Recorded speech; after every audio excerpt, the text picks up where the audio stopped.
Happy Friday, everybody. Welcome back to another episode of Bioactive Live Q&A. This is episode 48, and we have some special guests here today. We got Josh and Kelly from Dragonfly Earth Medicine, and it is such an honor and privilege to host you guys here on this platform where we can connect you with our community, your community, because it is our community, and hopefully to get some questions answered, hopefully to get some insight on how we can live better lives and how we can lead better gardens. And with always, I've got Brian from Rubber Ducky Isopods with me. Kevin is driving between Texas and Oklahoma right now for a gymnastics function, so he may be dropping in from OK Calyx. And yours truly, Mark from MI Beneficials. Josh and Kelly, welcome. Oh, thanks so much for having us. We're super honored, and it's really amazing to continue to be a part of such an heart-centered, amazing plant medicine community, such as this cannabis community, which just really continues to grow. We're so honored. It is a privilege to be able to expand this community that, I feel like you guys have been around so long and have so much information and have so much history in regenerative agriculture that it really feels like you guys are holding the torch and perpetually passing on the torches for the rest of us to join in with the fight, the good fight. So we are truly blessed. And tonight we have kind of a special scenario here because we are kind of restricted on time. Not, I know you guys have a function going on later. And you also, like I said, have so much information to share. We don't necessarily have like a hard topic to discuss like we normally do. Last week, we talked about developing a pheno hunting program at a higher level for building genetics with resistance to pathogens and pests with Matthew Gates. Oh, nice. Super kind of specific, very heavy information. A lot of people were getting glassy-eyed. So this will be a nice, hopefully change of pace where we can give some more palatable information that really connects on the ground level here. So you guys have developed essentially a standard, right, for regenerative agriculture. And regenerative agriculture can seem like this, maybe ambiguous a little bit, maybe a little bit confusing. So having a standard approach, having a system in place, I think is so important because if you have the information in front of you, if it's not easily readable and easily palatable and digestible, what good is the information? So what I'm referring to is your DEM Pure certification program, how people can start to close the loops on their properties and think more regeneratively. Can you guys walk us through what DEM Pure is and kind of how it began for you guys? Regenerative agriculture is a big umbrella term, and it can be everything from livestock to giant 1,000-acre field farming. And our Pure certification was originally started as a cannabis certification, a cannabis-centric certification, but also really to highlight a lifestyle and also natural medicine and kind of uphold the roots of the independence that cannabis can bring you, which is, growing a beautiful garden, creating medicine that's natural, that reacts to your body well, creating an environment that is enhancing the area around you instead of degrading it, and also growing food and flowers integrated into the system as much as possible, because monoculture doesn't work as well, because that's not how our bodies work. It's not how forests work, and it's not how the most healthy environments on Earth work. The most healthy environments, including our gut biome or soil biome or a forest, is through biodiversity. And so we try and bring that polyculture style into our gardens and also create food and medicine autonomy. Also, the real story in the background behind the DEM Pure certification is really frustration and anger for what for what Oregon Tilth had turned into, for what the USDA standard had turned into, for what OMRI had turned into, this idea of really turning our back on what true organics is. And we started realizing all of the major hoops that you could jump through and still call your product organic. And what was happening at that time is that OMRI was putting out a whole bunch of stuff saying, oh, we're OMRI certified. And then people would be using it on their cannabis farm, and then their whole 3,000 pounds would fail. And we all know if that 3,000 pounds fail, if that 100 pounds fails, it really doesn't matter. That's going to put that farmer out of business. So our number one goal was, how are we going to jump through all of the hoops, be able to pass all of the pesticide tests, whether it's coming from your neighbor, whether it's coming from something that you think is organic, it's OMRI certified. How are we going to keep these small, amazing, already regenerative farmers in business? How are we going to be able to keep the standard of true, pure medicine in the hands of small farmers, small communities? Because that's where all of the major ideas come from.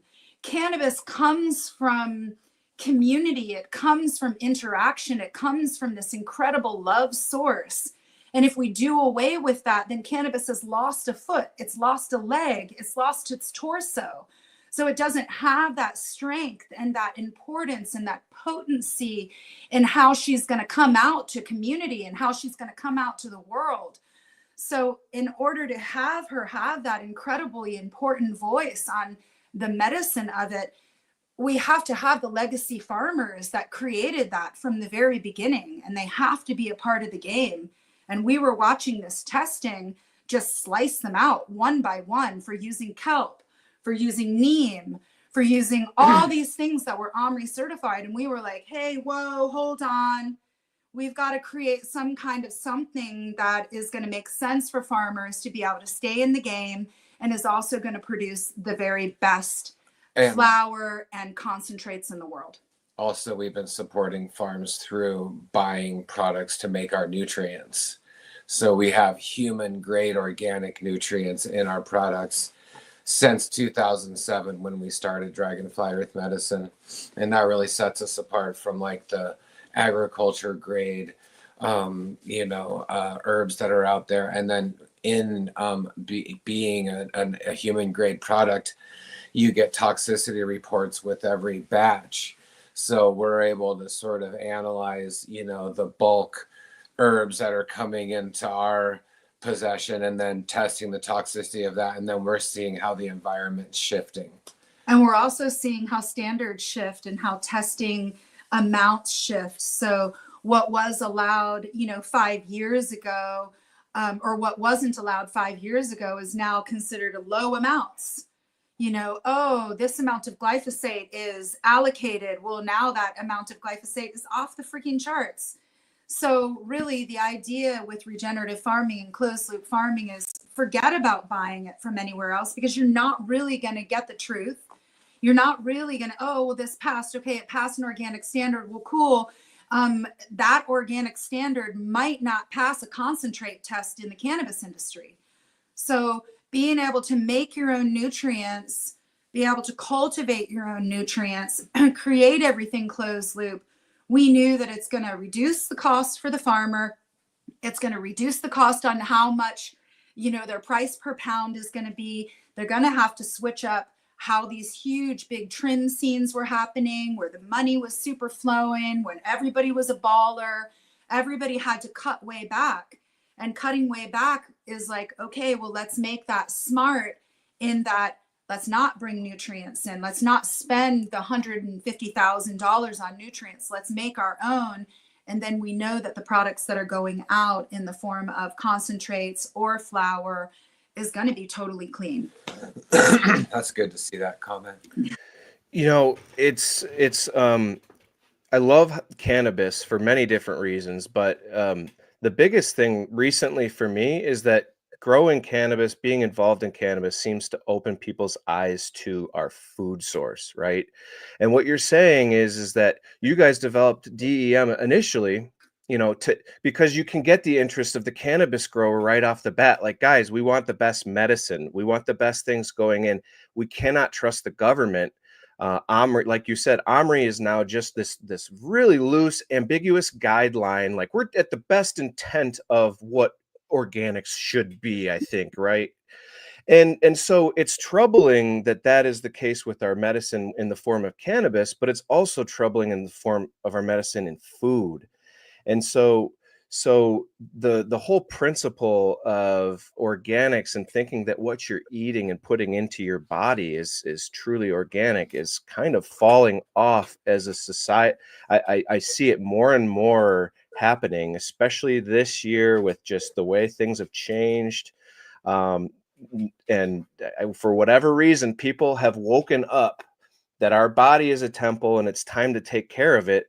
And one of the questions, Brian, you had a question about the red dye, the recent red dye being made illegal. Did you want to drop that question in here?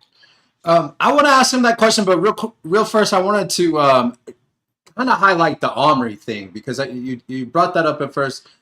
We were with Natural Grocers. We had a product that was being sold during that time. It was basically buffalo compost.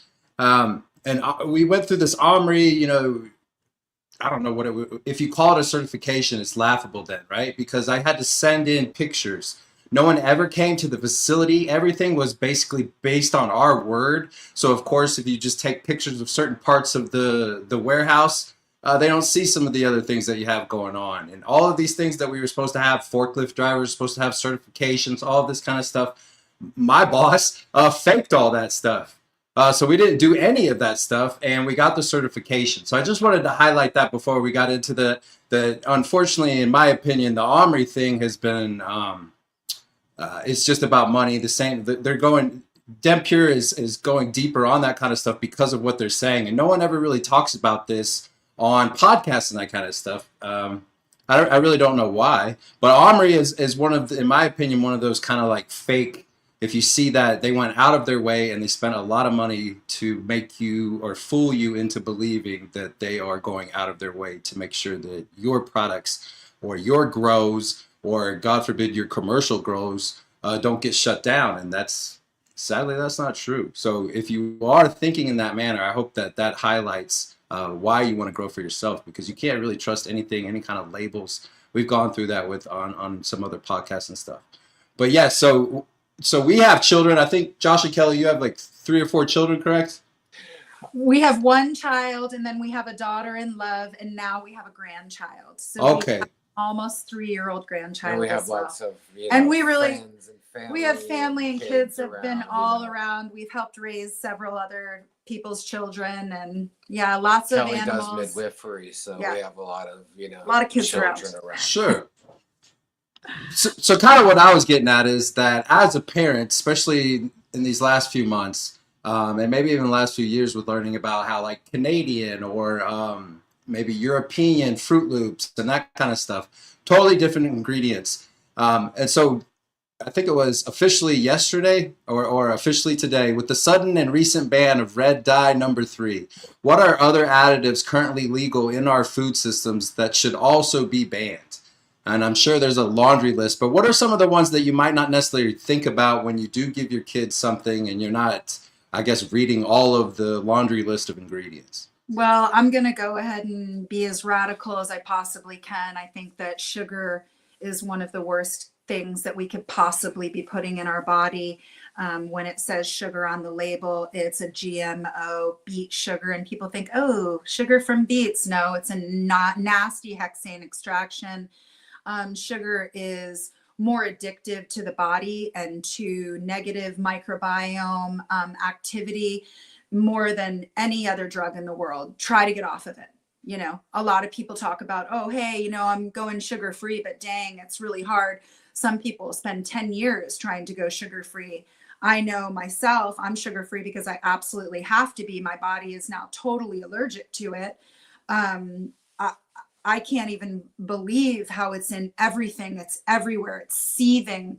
everywhere. And so all of these red dyes and all of these things that are all fake food have sugar in them too. So if you say, hey, you know, I really am going to give up sugar, it's going to be pretty easy to let go of all those other things. But there's a freaking laundry list.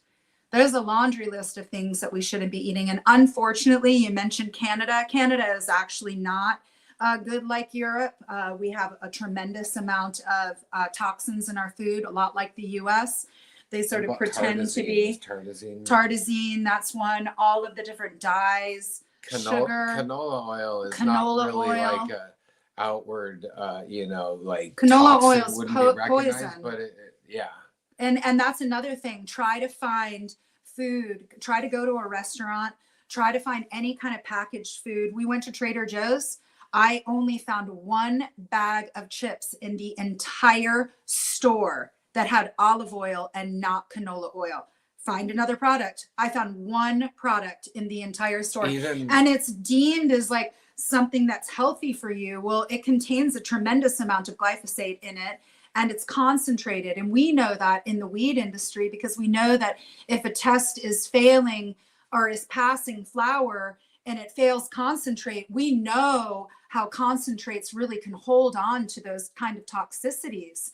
And that's what's happening in our food system. You had something to say? Nothing, but also we stay away from, like, of course, MSG and maltodextrin and anything that is polysorbate. Anything that is says spices, you know, if it doesn't specify what the spice is, you know, like oregano, garlic, ginger, you know, we personally stay away from it. So if we're going to go for a packaged item, we're looking for that packaged item to be as whole as it can possibly be, and staying away from all those little side ingredients is one way of doing that. There's like 300 banned chemicals allowed in food in the US, and like, you know, 40 of them in Europe. So I mean, there is a huge, I don't know the list that well, you know, but I know personally, like I said, we go for pronounceable whole foods and oils that are from the source, avocado oil, you know, or potentially a coconut oil, you know. Has to be from source, single source as well.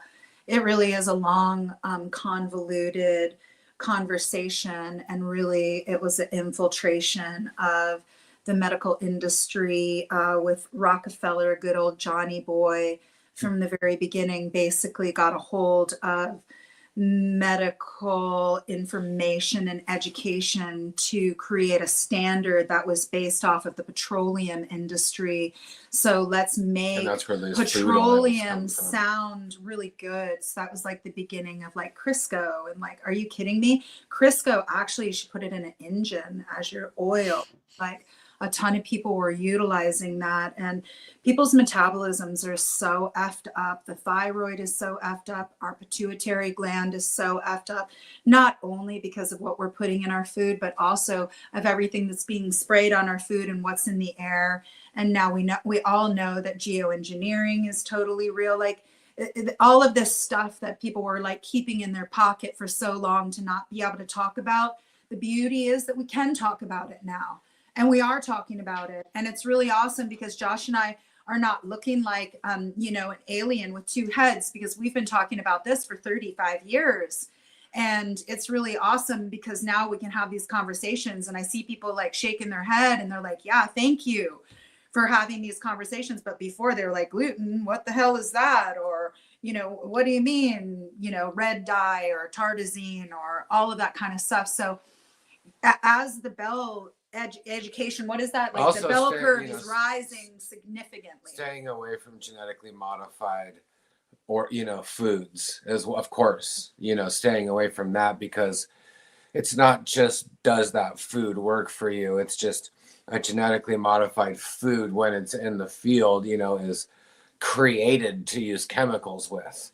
So you're just supporting that whole entire system, which is poison to you, just so you can be lazy and eat a food.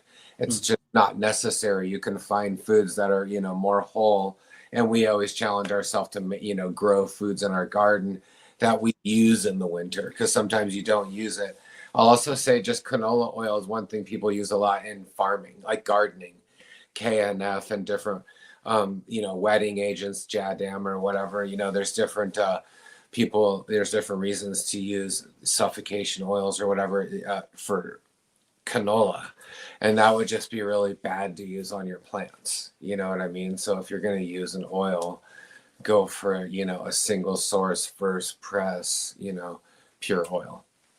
So real quick, Mark, I want to, this is more for you too. So through the years, I've interviewed a lot of people, and when we look at each other, a lot of people in the cannabis space, including myself for a very long time, there's purple underneath the eyes. There's bagginess underneath the eyes. And the one thing I've noticed from interviewing you guys once or twice was that you guys don't have that. I've never seen a picture with you guys with like kind of the purpling and that kind of stuff. So I've been doing research these last 3 years on a variety of different things. And one of them that's made a drastic change for me is something called Bile Salts. So I've recommended that to Mark. And the reason why I kind of cut him off there is because do you mind kind of going deeper into that? I don't think I could ever describe enough of why this is some kind of superhero thing. And I don't think enough people even know what a bile salt is. So yeah, biosalts are really important. I think the biosalts can be mimicked actually in a lot of the different foods and medicines that we also eat. We can take this idea of a biosalt, and it really comes from sort of the homeopathic realm. So I believe that, and I don't know the total history of it, so I'm not going to go into like the deep history of how it came to be, but I know that homeopathic started a long time ago. And then from this idea of whatever ails you is also what cures you. And so biosalts also comes from that same sort of recognition of whatever the ailment is, we can also find the cure in that same thing. So biosalts can be like, I think like thousands of different varietals for specific types of ailments. And I think that some people are becoming really super intelligent with it.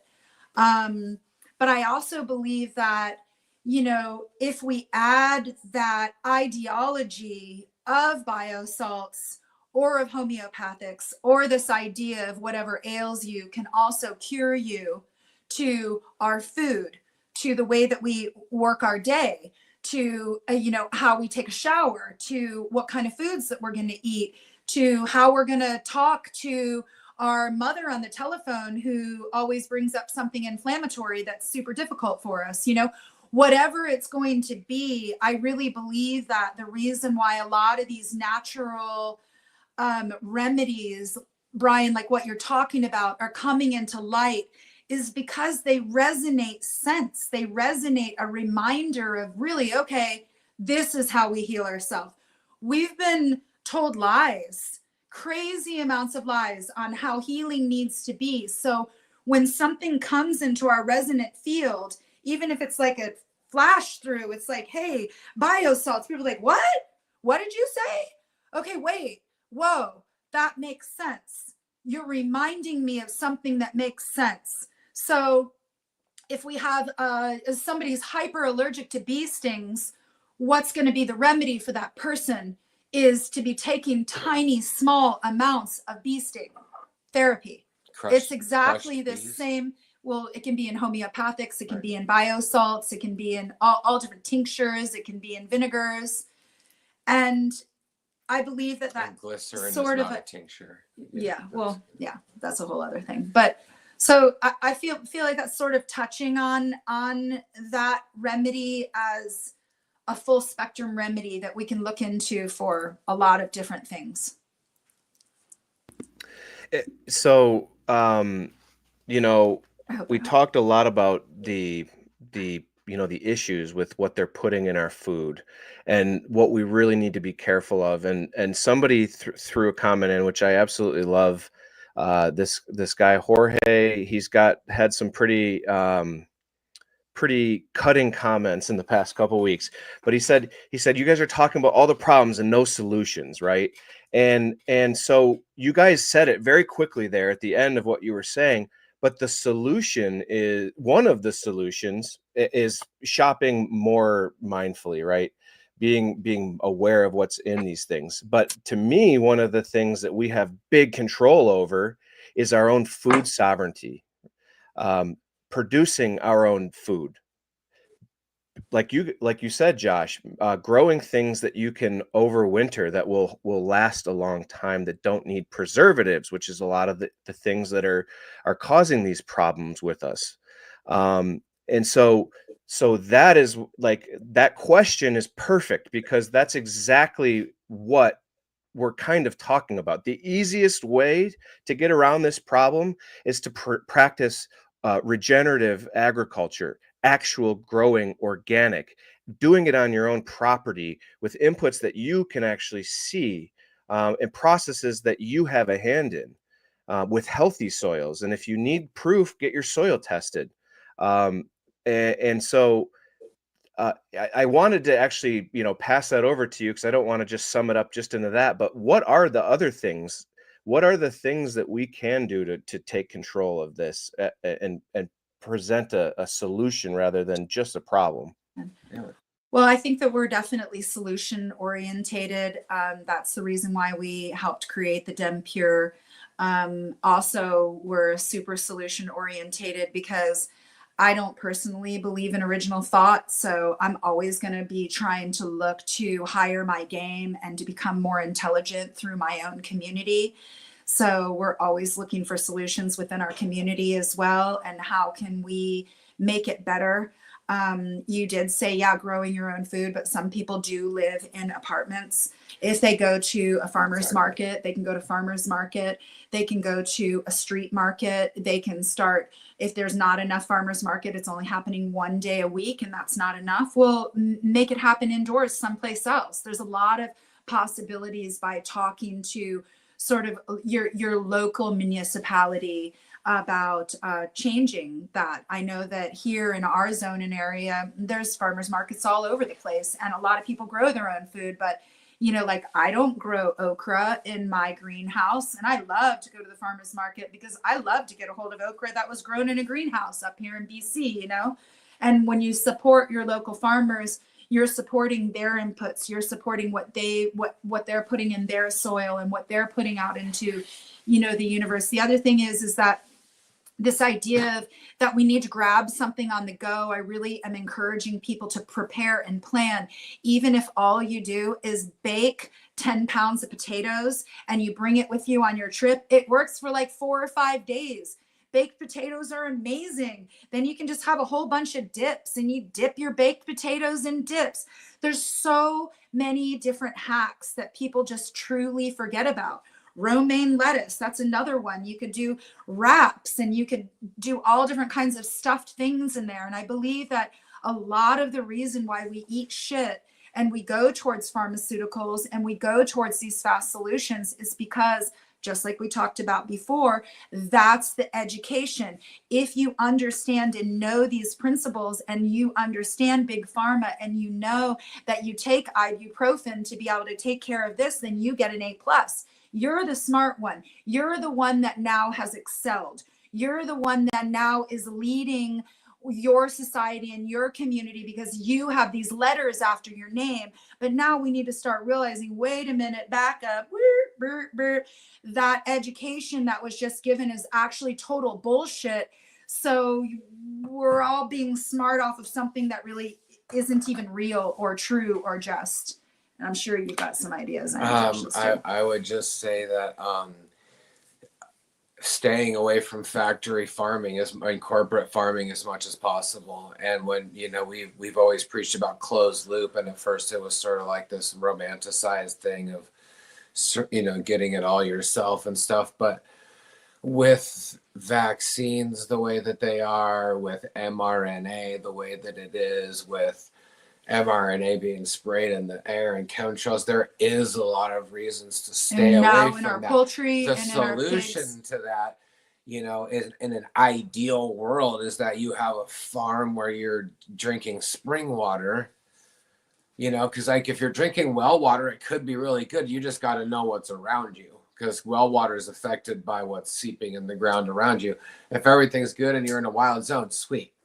And you got your water tested, that's sweet. But like if the water that you're drinking every single day, I mean, if health is what you want and health is what you're looking for, like I want to live really long, I want to garden in my 80s, I want to be an active gardener in my 80s, then those things are gonna, you know, important to keep up. So if you do eat meat, like making, you know, growing your own meat or collaborating with farms that do grow their own meat, maybe helping them on harvest days or different ways that you can help the farm. So, you know, just participating in what you're eating. It's not just going to Safeway or Albertsons or whatever anymore. It's more than that now. It's become life or death. You know what I mean? Like there's a lot of stuff where there's, you know, degenerative sicknesses in a way that it's never been. It's in a way that it's never been in the past. So the And if you can't, solutions are right. Go ahead. I'm just saying, and if you take the can't do toxin anything away. else, and if you feel like you're in a small apartment, and if you feel like, you know, geez, I'm only making my rent, and a lot of people are in that scenario. A lot of people feel like they can't change. A lot of people feel like, well, I'm already taking these 3 pharmaceuticals, I can't make these changes. If you feel like you can't change anything, change your vibration then. Higher your vibration. Go out into the world. A lot of people say, oh, I'm having such a hard time. Fake it then. You go and you do something nice for somebody and don't tell anybody that you did it. Go and make, you know, 10 different compliments on somebody. And then all of a sudden that energy that you get back is highering your vibration. If you don't think that highering your vibration is a huge, amazing thing for the rest of humanity, you're in the wrong place. Like just having a good day is making all of the rest of us better. My meditations and me smiling throughout the day may be creating some kind of an energy vibe for the rest of all of humanity. We don't even know. I've always said that a beautiful, amazing home birth where a mom and a dad and a baby get to do it all in their own place, all in their own hands. When that baby takes its first breath, I truly feel that heals every single human being on the planet. And so why wouldn't a good energy or vibe to the person that you buy your gas from? Why doesn't that? So raise your vibe if you feel like you can't do anything else, and everybody can raise their vibe. And if there's anything that's needed on this planet is a super raising of the vibe. So then we can realize all of the wrongs. And that is free, it's easy, and it takes absolutely nothing to do it. Can I ask you a quick follow-up to that? So I'm getting into prolonged fasting where I'm doing 5 days or more. And there are certain times where I feel like I am almost tripping on mushrooms. I'm thinking clearly, I'm thinking creatively. I feel like my vibration is coming up.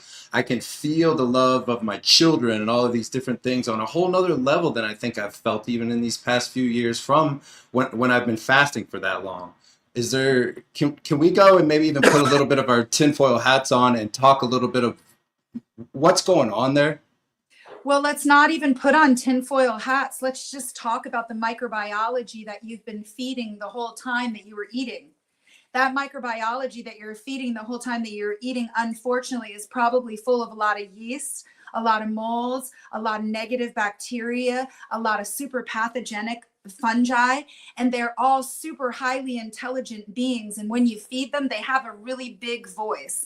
Don't think for a minute that you think for yourself. We are full of something 70 something trillion. I always get the number. 380 trillion pathogens live in our body. Every single pathogen on Earth lives inside of our body.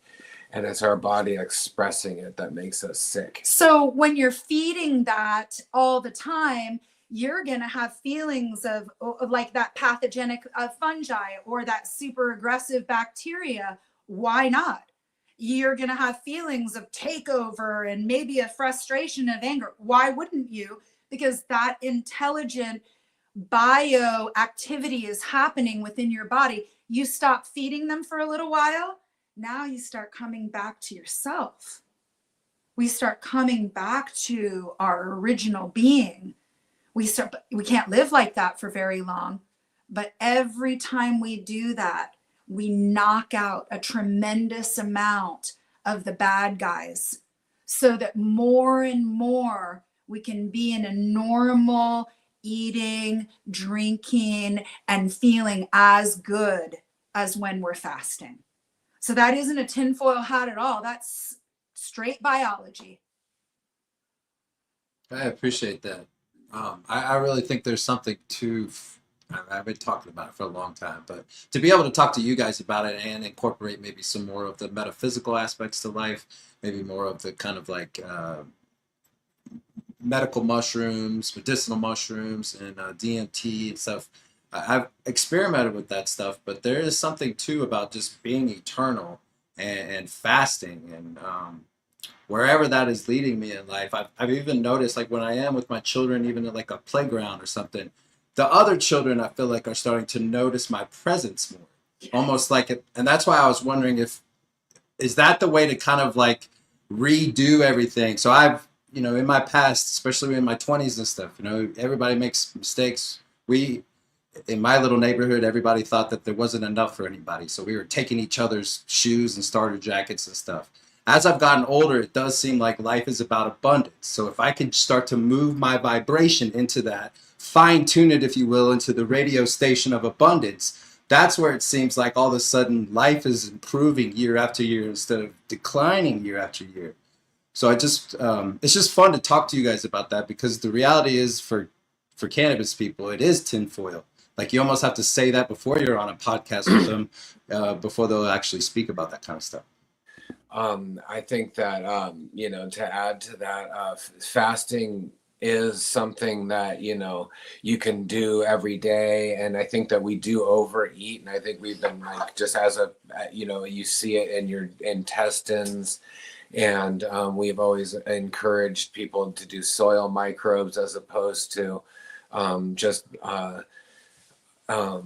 like probiotics, because probiotics don't make it all the way into your lower intestines.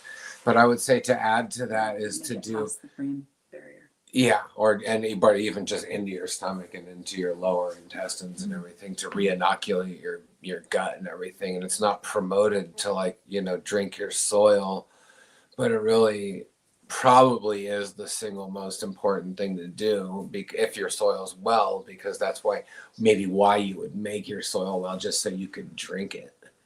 That might be like the most important reason to do it. But then you're also like the plants are drinking and eating it too, which you're eating. So that's important. But I would also say that doing parasite cleanses or different cleanses in the fall or in the spring would be probably something to add to, like the daily fasting. Like daily fasting is super awesome. Like, and you can do and you start eating at 4, but if you start targeting different organs and Kelly can build on this, but we always did parasite cleanses, in the fall, because we've been working with say manure or something, who knows, and but also just to cleanse out our organs, because our organs' whole purpose is to filter out what's going on with our bodies. So it only makes sense that there would be different toxins, and that's okay. Toxins are really just food for beneficial life. So you have to, that's the thing isn't just that there's a bunch of problems out there. The thing is that health brings wellness, which just eats pathogens. So you're almost people should pay you to come in the room, because you're just breathing in everything and just digesting it because of your health and your immune system being high. But doing parasite cleanses are different. Ivermectin is something that Kelly's been exploring lately, and there's a lot of benefits with cancer and parasites and how that affects your whole entire well. And I wanted to touch on what you just said, Brian. You're when I'm in the playground, kids start to notice me. And I'm guessing it's sweet that you're saying that, because you're saying, well, the kids kind of notice me, but I bet that you're feeling that in the grocery store. I bet that you're feeling that when you walk through any place that you're at. People are wondering, what's up with that guy? It's true. They're definitely wondering, what's up with that guy? Because if we're sitting in an airport, we're really paying attention. We always go, how many healthy people are around us right now? We ask that question all the time. How many people could run at a full sprint? How many people could run at a full sprint right now, 50 yards, and be feeling okay? Like, how many people? And it's not very many. But the people who can and the people that are healthy, they shine. Like, their aura absolutely is twice, 3 times larger than their own body. And this research has been done forever. We know that people who are super entrenched in nature and have like, maybe their farms at the edge of nature and they don't come into town very often, and they might be like in Russia, up in the mountainous regions. We know that when we look at their aura or their energy field around them, it doesn't differentiate from nature. They are the same. So when we are rising our health, then we're rising that frequency and that aura and that vibration around us. And we're not taught to see that because, again, Johnny D. Rockefeller came in and told us all about what makes us smart and what's A+ student and what's not. And they failed to tell us about the importance of reading energy. And children do read it really easily, but so do adults. And I definitely noticed that. It's really weird. Josh and I laugh. We go down to, California. We're walking through the grocery store. And I'm just like, let's see how many people can just make a compliment on what Josh is wearing. It doesn't even matter what he's wearing. He's going to have 6 compliments on what he's wearing. He's not even wearing anything that looks that great. And it might even be dirty. But it's because people want to interact with that energy. They want to have a piece of it. They want to be reminded of what feels good to them. They want to be reminded of that vibration of a healthy, good person in just the same way that we want to walk into a healthy, vibrant forest and we feel it and we know that it's healthy. And nobody said, hey, this is a healthy forest. We just know that it is because we can feel its vibe, but we just weren't taught it. And we didn't take tests on it. It wasn't on the SATs. So for anybody just joining us, this kind of the way we started this episode, the sit down is that Josh and Kelly are just an abundance of obviously good vibes, good energy, but really good information. So we want to make sure to extend that hand and that invite to everybody listening here. To drop your questions in for them. And it doesn't just have to be about our microbiome. These guys have the DEM Pure certification started with cannabis, as they explain. And that is a big part of the story as well, I believe. So don't hesitate to ask any questions. It can be about the energy. It can be about plants. It can be about anything. We want to connect with you guys, and that's the reason why we're here. So just to kind of switch paces just a little bit, we talked a lot about, growing food and closing the loops, and regenerative agriculture, and polycropping, right? And being tactful about what it is that we're growing on our property for the holistic benefits, for the other plant medicine benefits, and beyond that. And so my question to you guys, before we start thinking about turning it over to the community questions, because we already have 11 of them, and I know that you guys do have a party to go to, so we don't want to hold you up all night. But what are the things that you would recommend to start planting for someone who is new who wants to start down the path of thinking regenerative? How do I treat my body? How do I feed my plants? Are there a couple crops that you guys just couldn't do this without? Things that are abundant and that just keep going and going and going. So that is definitely one thing. It's so bioregional, Yeah. you know, so you really would go down. I always say go maybe to your nearest nursery and like look at nurseries in your area, because in an ideal farm, you know, you're planting trees and shrubs around the outside because you want things to have overgrow. So in the end, you're going to create a regenerative farm and then it's going to overgrow. So really your whole job on a regenerative farm is hacking back everything that you've planted and everything that's your food. Like that's all of your, like we have such super abundant grass everywhere. It's almost crazy, you know, but if you just think of it like, oh, well, I'm just going to cut little bits of it at a time and just fold it over. You just stop thinking about like buying bales of hay, which you don't know where the bale of hay comes from. It's probably sprayed. Who the fuck knows what it is? Like it could have been from a roadside. It's crazy. You know what I mean? So, you know, what we're trying to do, well, potatoes, you know, potatoes are super good because they, you know, and they grow in the ground. They cover the ground. And so it's like not getting, you know, dried out.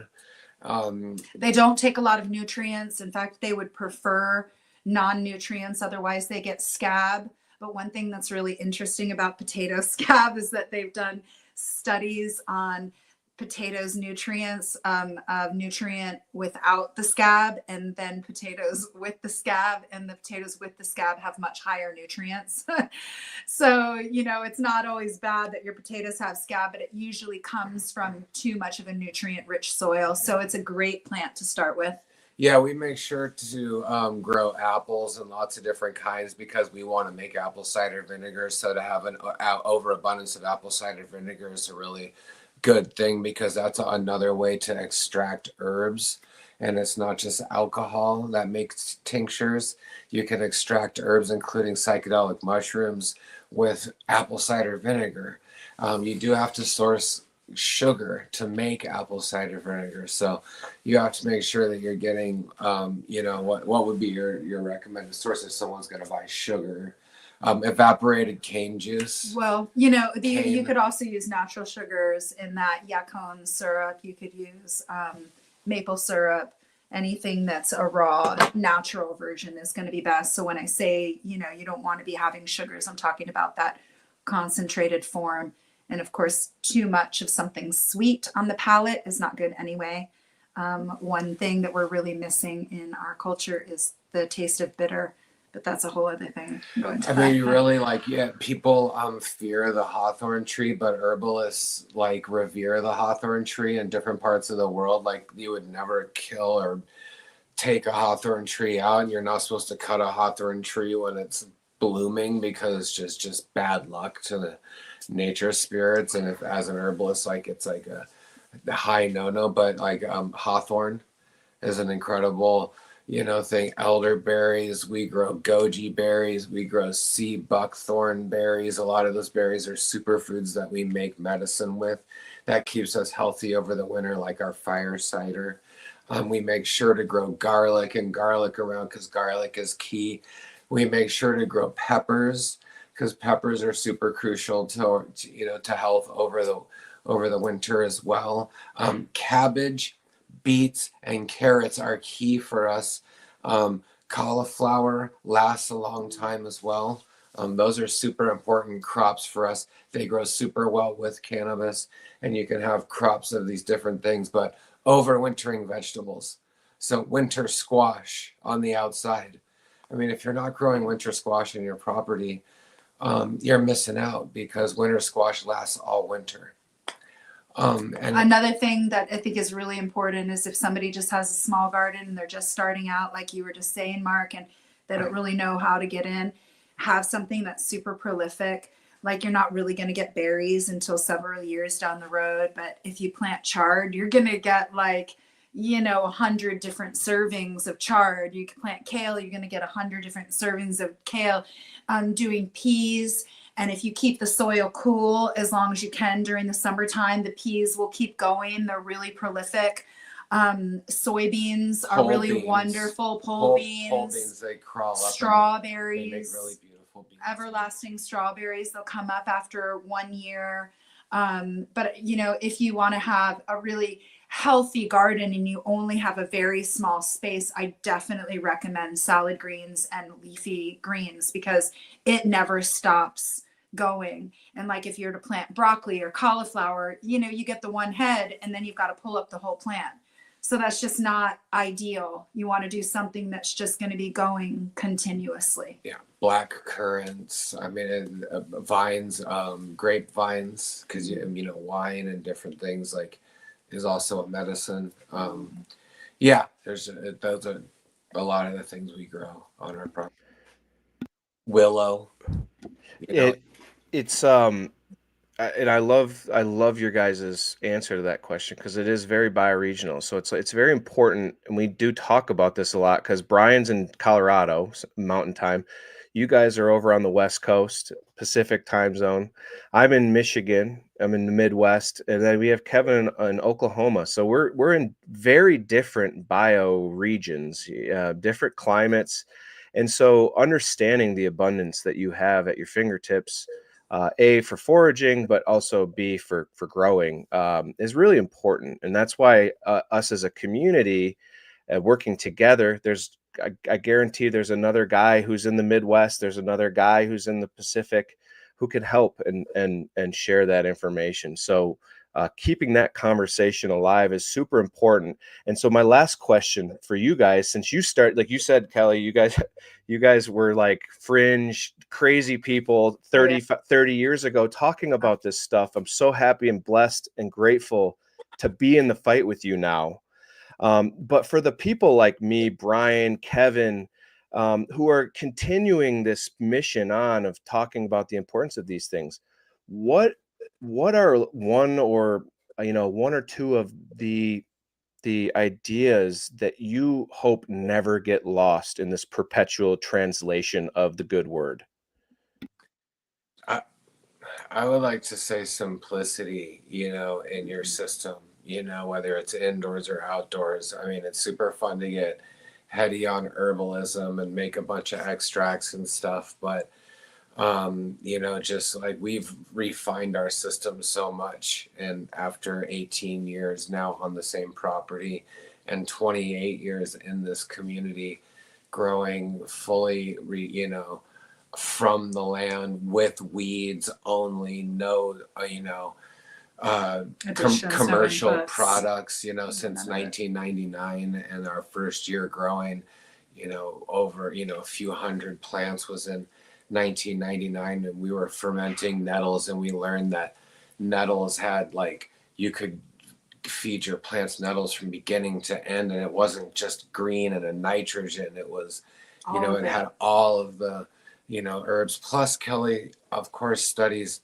you know, midwifery, and plants are feminine beings and women are feminine beings, and often like the herbs and the teas that you would give like to a woman during pregnancy is similar to what you would do for a plant. So we really studied that for, you know, so many years. Mm-hmm. Isn't that a beautiful comparison?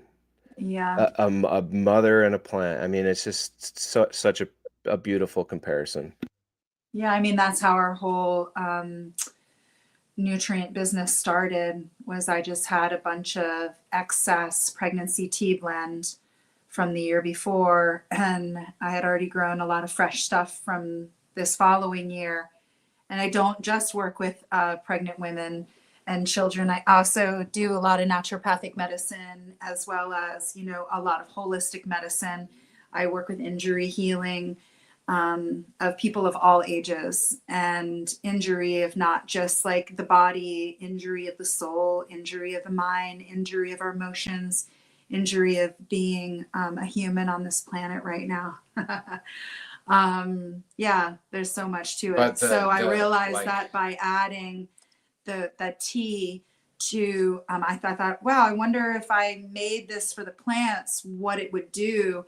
And it just so happened it was right before flower, and I just could not believe the response that the plants had. So then from that point on, which really was like 96 or something like that, We've been treating plants herbally for any kind of remedies that they need. So, well, this is what I would do to treat a fungal infection in a human. Oh, that's what I'm going to do now to treat a fungal infection in a plant. Same thing I'm going to do to treat a fungal infection in my cat, my dog, my cow, my horses, my chickens. You know, I think if I have anything to leave, which was what the question was, is that Josh said simplicity, which really ties into what I want to say, is that once you step into this understanding that nature has everything that we truly need, truly need. We say that our mother and father are our mother and father, but really, like, the earth is what continues to give us these things, even all of the toxicities, even this computer that we're talking on, it's closed loop from the earth. It may be some kind of weird man-made human fucked up combobulation of closed loop from earth, but all of these components in this computer are from earth. And if we start to remember that a more simplified version of closed loop, I believe, is going to give us a greater ascension of knowledge and how to deal with this planet earth, and the gifts that it gives us will truly understand. Like, for instance, we talk about, the elements are air, water, fire, and earth. And it used to be ether. Ether was added to that. Like, well, why are we talking about the ethers? Like, why don't we talk, like, so there's all these components that once we ally with nature in a super simplistic way, that these closed loops can be more simplistic, that will help us rise higher. I love it. I love that answer. And you guys are just, man, I wish we had weeks. You're the type of people that I wish that I could just come and just absorb everything, because just the way that the world is makes everything more confusing, because it disallows us to keep it simple. So I think that listening to those words that these guys just spoke can help a lot of us here. And with that, let's definitely jump into some questions. Brian's kind of the question MC here. And Kevin, welcome to the show. I know you've been dropping in and out. Good to have you. Always great to see your face. Thank you. What's up, Josh and Kelly? Thank you for being on our show. We really appreciate it. Sorry I was late. I was coming back from Dallas from a gymnastics meet, but love listening to you guys talk. Hope the gymnastics meet went well. Thanks so much. We brought home some hardware. Yeah. Nice. All right. You want to ask your question, Kevin? We'll let you start off since you weren't able to get in. You're muted. My question was typed on YouTube. You had earlier, when I jumped on, you had talked about a fall parasite cleanse. Could you talk about what that consists of, maybe, or give an idea of what that includes? Yeah, so I've been actually doing a bunch of free cleanses, just sort of offering them to the community, or just like charging $20 for either 3 weeks or 6 weeks.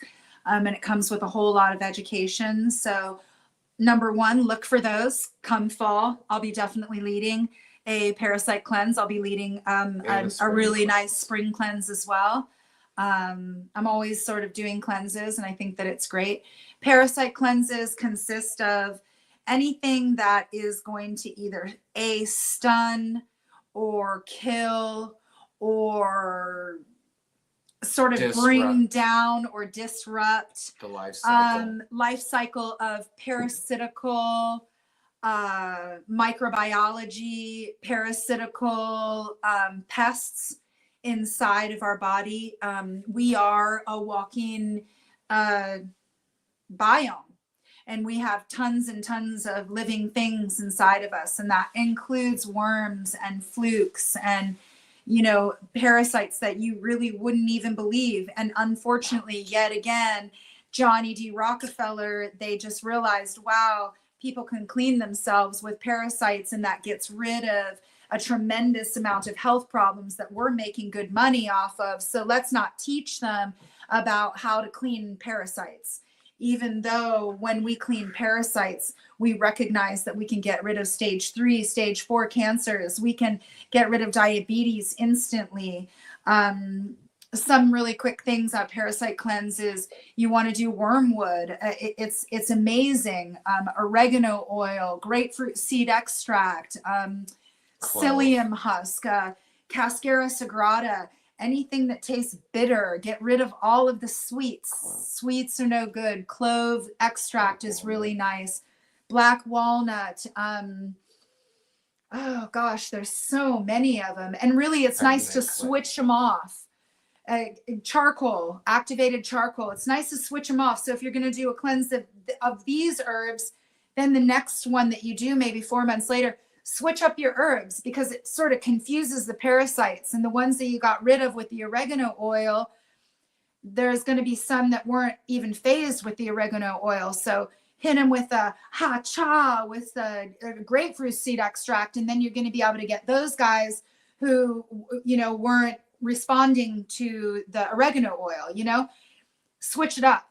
And there's lots and lots of different herbs that you can utilize that are super helpful in parasitical cleanses. Awesome. Good answer. I'll be looking for the spring and fall cleanses coming out then. Mm-hmm. Nice. Yeah. So to plug next week, our guest next week is Yellow Skunk Farms. We've jokingly called this guy, his name is Josh as well.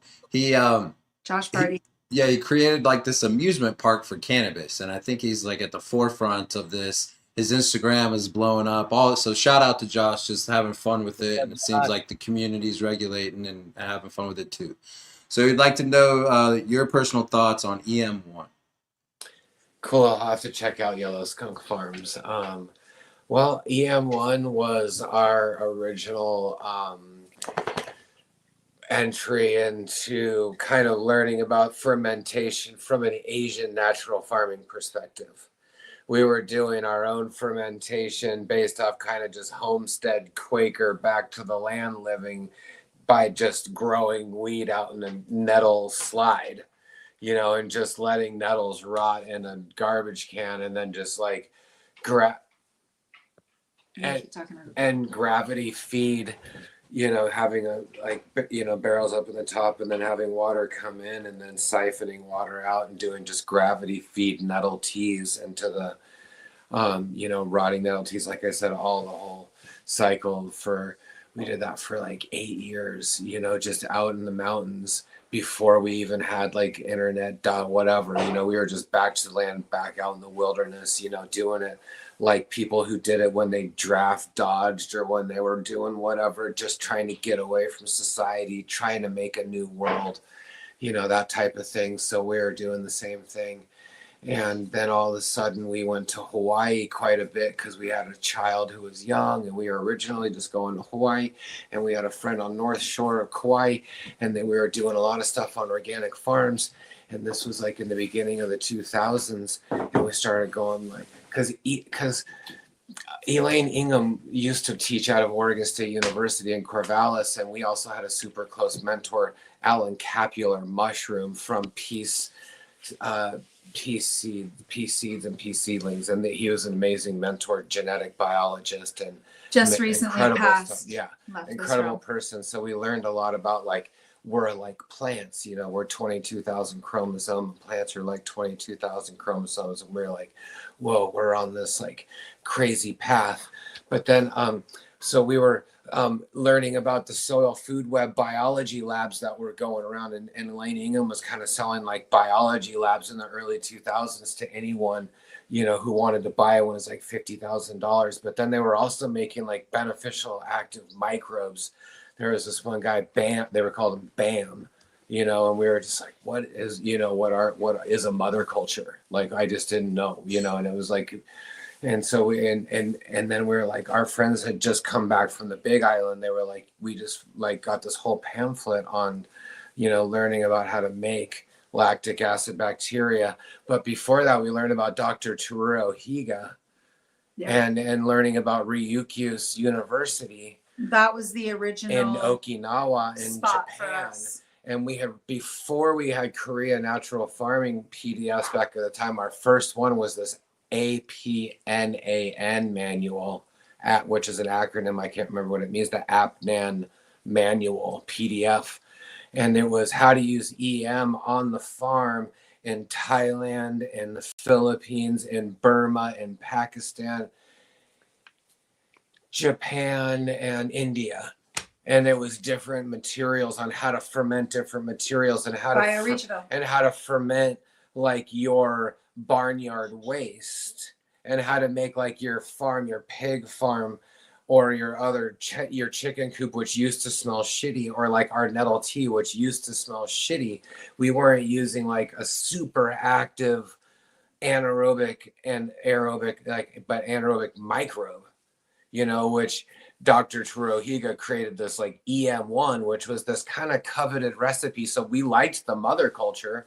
We're like, this is cool, but the mother culture has to be made with organic molasses, and it has to be made with all organic ingredients. And a lot of people would kind of not use organic molasses, or they would make bokashi. And that was when you first learned about bokashi, that came from EM1, because it was EM1 making bokashi. And then you started learning that bokashi was just anything fermented grains. And you're like, oh, I could ferment any kind of grain, and then I would get like a whole different type of nutrient, output from that. So EM1 was amazing. We just were like, oh, it's weird that you have to buy a mother culture from like a certified agent. And then there was also SCD probiotics in Kansas City, and they had like all these different recipes of EM1, but they couldn't call it EM1. But that guy went to the university in Japan, and I forget the person's name, who started SCD probiotics, but they used all organic ingredients, and we were using that one originally, the EM1, and then we were expanding it times 20, and then using that mother culture to make everything from like our fruit drinks more bioactive to like fermenting fruit. We were just like, whoa, that makes sense. You can like ferment something based off the cycle that it's growing on your land. So like in the beginning, you're fermenting growing tips, because the growing tips or small grasses have growth hormones. Well, that makes sense. Or the chickweed. I'm going to ferment growth hormones because it's spring. And you're like, oh, well, things are now forming. Now I have like, like let's say, flower petals, and the flower petals like are good for the middle, and then the seeds good to the end. The seeds have more phosphorus, and then so now we started just like fermenting in different cycles. And we had a whole thing that we do on our land now, which is basically we just feed the soil super crazy layers as much as possible in all of our greenhouses and all of our land. And our big thing is just keeping weeds back and keeping raw materials on our soils. And we use less and less teas than we ever did in the past. So that was like a whole really quick we used to do a bunch of stuff, and now we do a lot less. Yeah, and essentially sometimes instead of EM1, we'll just throw our leftover yogurt from the cows, or we'll throw our leftover vinegar, or we'll have some kefir water in there, or whatever. We'll just sort of throw it all. It's user friendly. You can make it. And we did come up with a really beautiful EM1. We made it for years. And we were doing, with the algae and everything in it. And we were just sort of having our own recipes. So that's our thoughts on it. We think it's great, but we also think it can be simplified too. And you can create your own, and you can still get all of those amazing lactic acid compounds just from things that you may even have that are starting to expire in your refrigerator. Well, we were making sauerkraut, we were making kimchi, all at the same time as we were making like the garden products. You know what I mean? So, and at first it was Master Cho and the Master Cho style of Korean natural farming that came after the EM1, and then it became Jadam and doing it, in those different kinds of styles, which is really just an evolution, for people to follow the story of and stuff. So yeah, EM1s, super good. Dr. Tsuruhiga, there's different EM1s around the world. So go ahead. We have another question from Jorge. What's the max amount of plants you would put in a 4x4, and what are some cons versus pros of organic versus gardening? I read that last part. I guess he means synthetic gardening. Yeah. Well, I mean, it depends on The strain. it depends on it depends on all kinds of things. You know, how long can your cycle go? Are you wanting to grow big plants? Are you, you know, if it's only in a 4x4, you know, you could probably get 2 to 3 cycles out of it, depending on where you are. So if you're talking about max amounts of plants, now we're talking about light depping. And if you're doing light depping, then you're doing smaller plants, and then Are you're you light talking like a depping. 4x4 is like probably Yeah. more Yeah, and so it's important to understand like the way that uh this is a very tough question to answer, and without going into a lot of different avenues. And for me personally, and this is not the answer that Jorge wants me to tell him, because when you start growing in a 4x4 tent, you're wondering, the question is, how many plants can I shove into this thing? Like, can I get away with 20 plants in here? And what I would say is, put 1 plant, maybe 2 plants, if you really want to be able to get to them. And that's not the answer you want, because I know you want to have 20 different flavors on tap. But a 4x4 tent is tough. And if you look at the way that Josh and Kelly grow, and the way that I now grow outdoors, specifically, I grow outdoors now so that I have my medicine for the entire year. Yeah. These guys will grow 10-foot tall Mendo monster, not 10-foot, because you've got usually greenhouses and stuff. No, we have those. We Oh yeah, you've got the bigger tall pearl and tall ones. Yeah. yeah. So anyways, 10-foot tall, 10,000 wet gram plants. But they have a lot more space. So that question really comes down to your own personal selection. If you want 20 flavors on tap, go for it, man. You're just going to have more issues. So it's a tough question to answer. And I know, I know you guys are big outdoor growers, as am I. And that's where I go heavy and hard, big crops. So I don't have to worry about it indoors. We've assisted people of all types over the years, and we've been making soil ever since we, came up here, independent ingredients and all that. But, you have to really know your plant that you're growing, because some plants like Trainwreck or Sour Diesel, really, there's stretchy, thin-leafed plants, and then there's super, like, meristem oriented indicas and stuff, and you could grow a lot more of those than the stretchy ones. And when you grow too many plants, you're just making stagnation, and stagnation is when you start getting pathogens. Mm-hmm. So you're really not benefiting anything. But then the other part of the question is the cons and pros of organic versus probably synthetic gardening.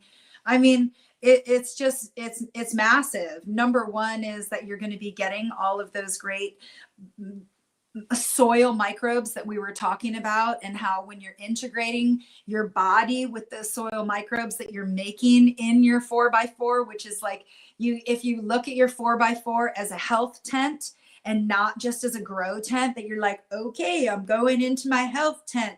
You can even put awesome lights in there, some different red light spectrums, the plants will dig it, maybe some groovy music. But also know that if you've got organic soil in there, and your soil is aging and you're adding more things to it, your soil is becoming more intelligent. So therefore it's offering amazing medicine for your body, for your own microbiome, so that you're getting that soil microbiology, which absolutely does cross the blood-brain barrier, which goes deep into our cells, deep into our brain. Because the plant's making the medicine that it's going to make for you by hanging out with you, based off what you give it.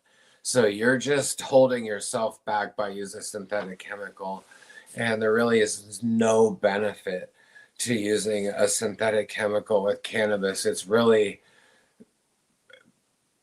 one's dumb and one's super intelligent. It's against everything. It's just what it is. Against everything, that your spirit wants to do, Totally agree with that. Our next question is from Stony Jacks. If I'm I hope I'm correct on this, but this gentleman was doing big things here in Denver, was really working on this stuff. Shout out to another gentleman named Sticky Lungs because he introduced me to Stony Jacks. I think he won an award or two here in Denver. So he wants to ask you, do you guys still, y'all still offer DEM certifications for farms and grow facilities? Yes, yes. In fact, we have expanded it just recently to include an indoor conscious cannabis. We don't call it regenerative certification. It's an indoor conscious cannabis because you can have regenerative practices in there, but the use of lights, the use of electricity, the use of being indoors, not totally regenerative. All of this stuff that we're talking about has been decided by long discussions of the whole DEM Pure community, the DEM Pure group. We knew that we needed to expand our certification to include indoor so that people would be striving for much better practices. So we do actually have, and one of the people that's leading that up is Steve Cantwell. Oh shit. And That's I think that's one of the best dudes out there, man. Yeah, from Green Life Productions, and he's the one that's going to be certifying your farm along with us if it's an indoor farm. And also Eli Buffalo. Eli Buffalo from Moon Valley Cannabis. Moon Valley Cannabis. Check him out if you haven't. We try and find a local person to visit your farm if it's, you know, an outdoor facility, or we, you know, there's always someone that someone knows locally in the community that can come check. So yeah, there's a good amount of new farms coming out here shortly. Mm-hmm. And yeah. real quick. Sorry. Go ahead, Josh. You have to have 6 closed loop systems, and you have to know all of your inputs that are coming in your farm and have toxicity reports for all inputs that are coming on, and grow food and flowers in order pollinators. As well as, you know, the beautiful thing is that, you know, in the beginning, Brian, you were talking about the OMRI certification, and it's a pay to play. This is not a pay to play. DEM Pure has always been free. It's never costed any money. In fact, the reason why we did that is because we don't want anyone to be able to pay to play. It's community monitored, community run, community facilitated. And if you get a DEM Pure certification, it's because your closest neighbors, like Josh was saying, feel like your farm represents theirs, that your brand can represent theirs, that the medicine that you're producing represents theirs.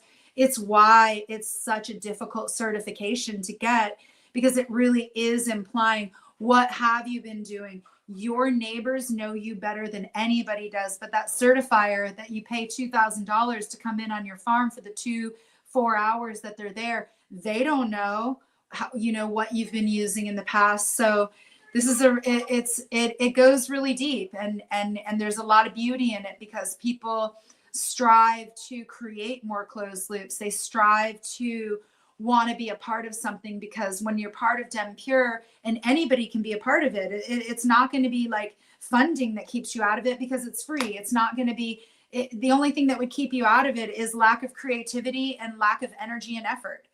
Really, if you want to be DEM Pure certified, then show us what you're doing. And we're so stoked to be able to DEM Pure certify people all over the world. And it isn't just the US, it isn't just North America, because it is a first party certification.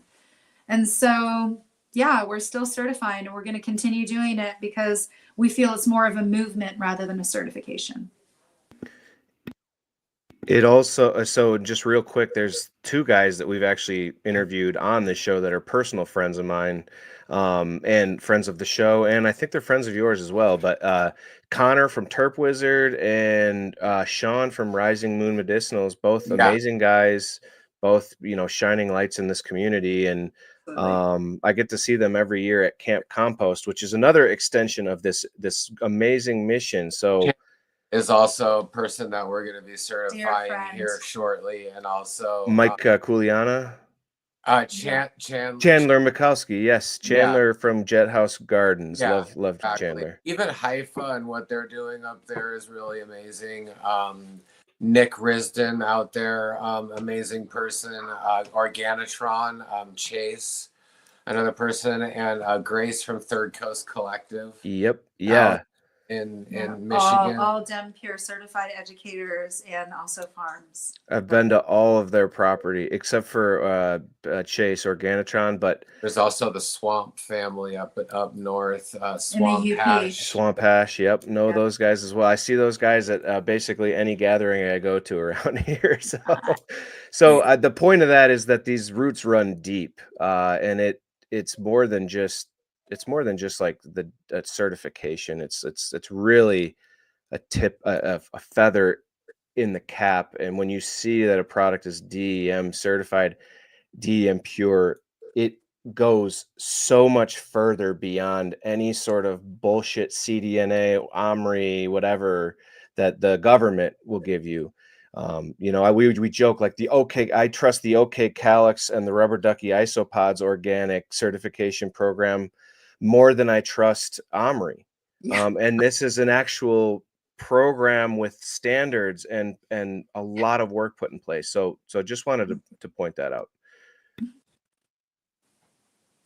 We have a question from Rick Easley. He's this gentleman's here every Friday with us. So I know that Kevin reached out to him as well. He's going to be on the show. He takes things to a whole nother level, or at least for me. So when it comes more to the electricity aspects, this is where we're kind of leaning on him a little bit. So shout out to Rick. How can I manipulate the telluric current to form a whirlpool around my garden? Well, I mean, now we're talking about what I was just saying, that ether. Now we're talking about frequency. Now we're talking about ether.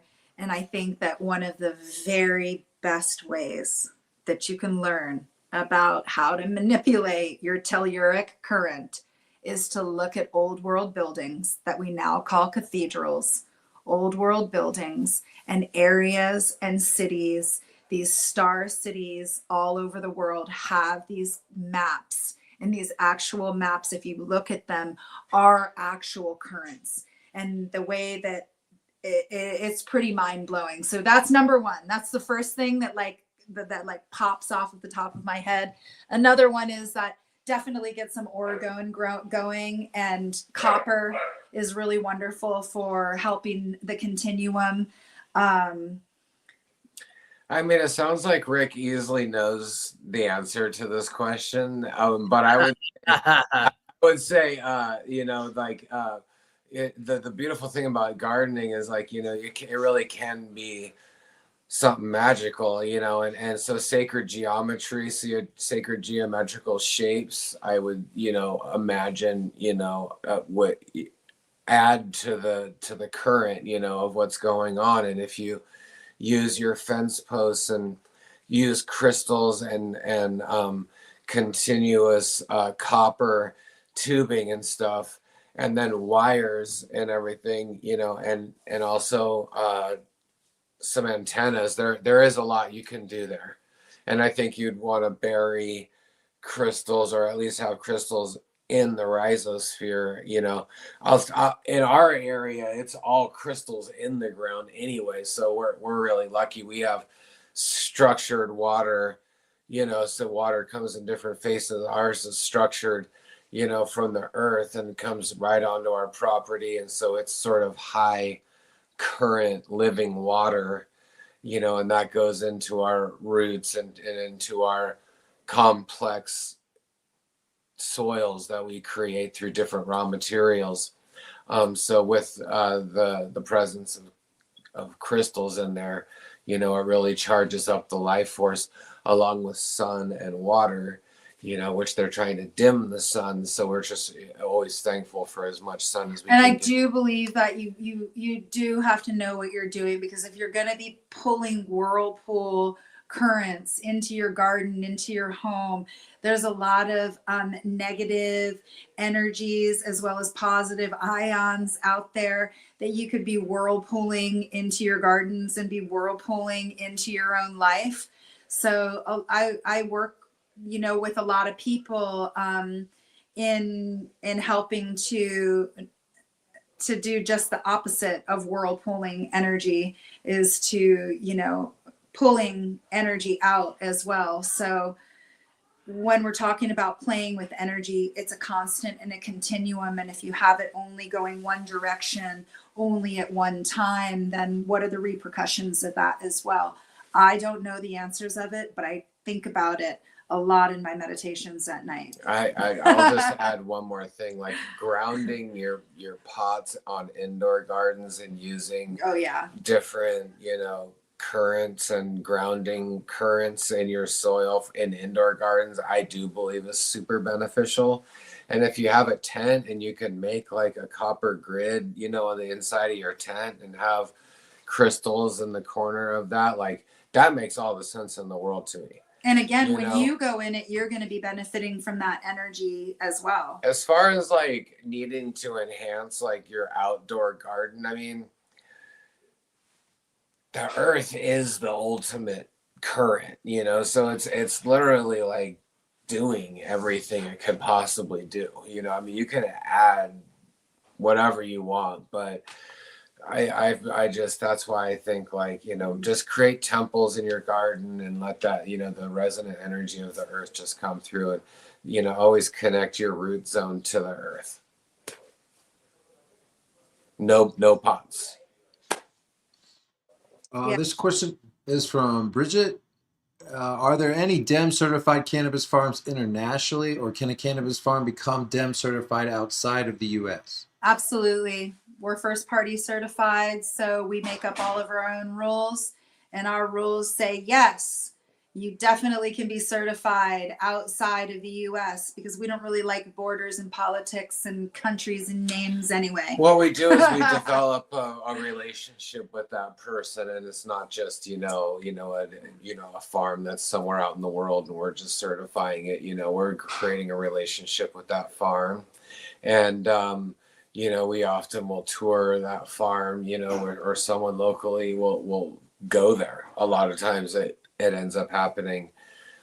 So that we have people in South America, Asia, Hawaii, different tropical places. All over Europe. Yeah, Europe. Yeah.